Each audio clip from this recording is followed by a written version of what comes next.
নতুন বিয়ের ফুল ফুটিছে। উথালি পাথালি মনে আলতা কোণে নতুন বিয়ের ফুল ফুটিছে।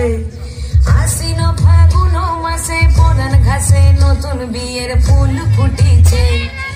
উথালি পাথালি মনে আলতা কোণে নতুন বিয়ের ফুল ফুটিছে। এই গো পিয়ালি রে, এই গো দুলালি